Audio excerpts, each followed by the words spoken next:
Dans les précédentes vidéos, nous avons parlé d'algorithme, mais nous ne l'avons pas encore défini. On va donc se poser la question, qu'est-ce qu'un algorithme? Je vous propose ici ma définition d'un algorithme qui tient en quelques mots. C'est en réalité une suite d'instructions.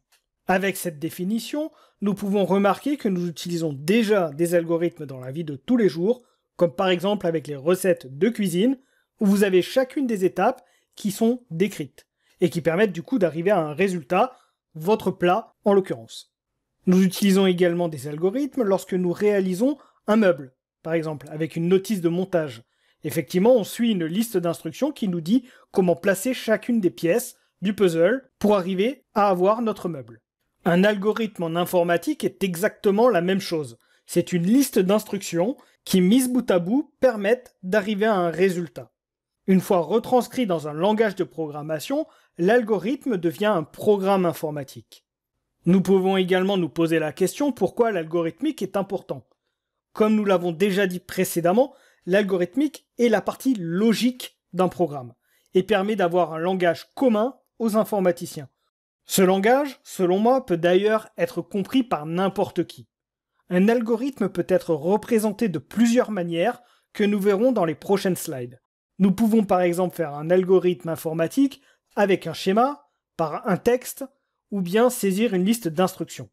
Tout cela permet d'arriver au même résultat, le programme informatique. Pour disposer d'un minimum de cadre, nous pourrons utiliser le pseudocode qui rajoutera des éléments de syntaxe que nous verrons plus tard. Il est fondamental qu'un informaticien maîtrise la partie algorithmique sans obligatoirement maîtriser un langage de programmation.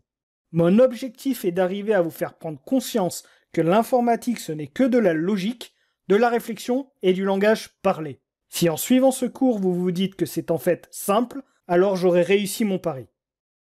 Pour bien comprendre ce qu'est un algorithme, je préfère vous le montrer par un exemple. Et nous utiliserons dans la majeure partie de ce cours un personnage, Milo, que vous voyez à l'écran, qui aura pour objectif d'atteindre le drapeau d'arrivée. Donc il devra se déplacer de case en case pour arriver à atteindre ce drapeau. Pour faire cela, notre personnage devra respecter certaines règles, à savoir qu'il ne pourra se déplacer que d'une case à la fois ou changer de direction.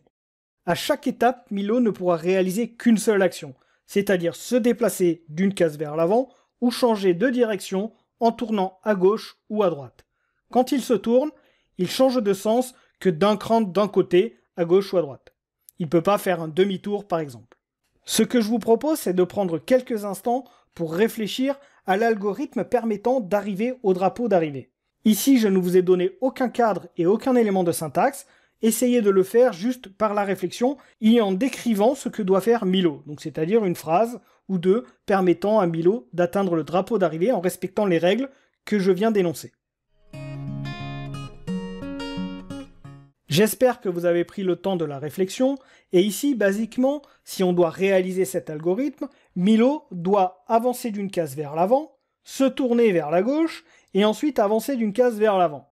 Cet algorithme que je viens de décrire permet à Milo d'atteindre le drapeau d'arrivée.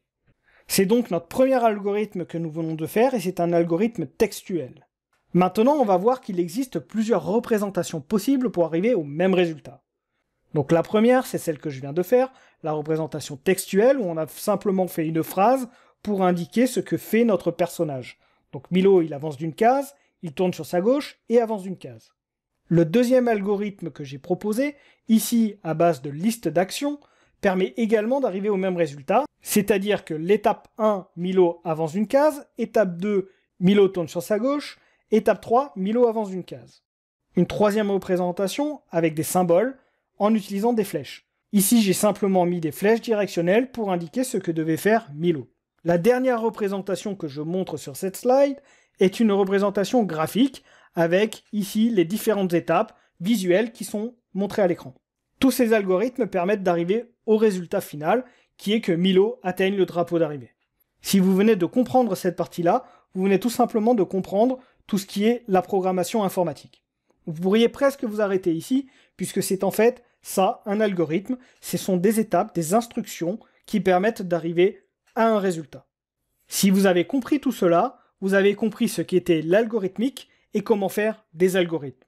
Le reste du cours va se concentrer à vous apprendre comment décrire un algorithme avec une syntaxe spécifique, le pseudocode, qui est le langage utilisé par les informaticiens. Normalement, tout informaticien doit maîtriser le pseudocode. Le seul bémol que je vais donner sur le pseudocode, c'est qu'il y a plusieurs écritures différentes possibles, en tout cas faites par les personnes. Moi, j'ai une syntaxe bien spécifique que j'utilise, mais qui peut être légèrement différente d'un autre formateur.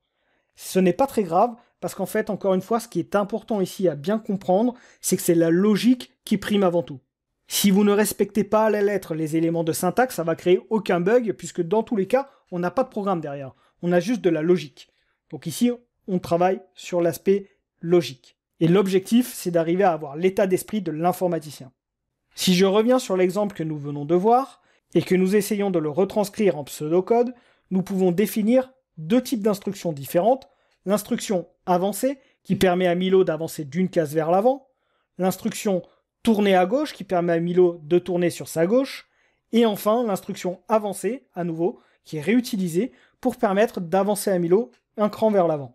Ici, c'est notre premier algorithme que nous venons de faire en pseudocode simplifié, car nous n'avons pas encore rajouté les éléments de syntaxe que nous verrons plus tard. Dans la prochaine vidéo, nous réaliserons plusieurs exercices sur ce principe afin que vous puissiez bien assimiler les concepts de l'algorithmique.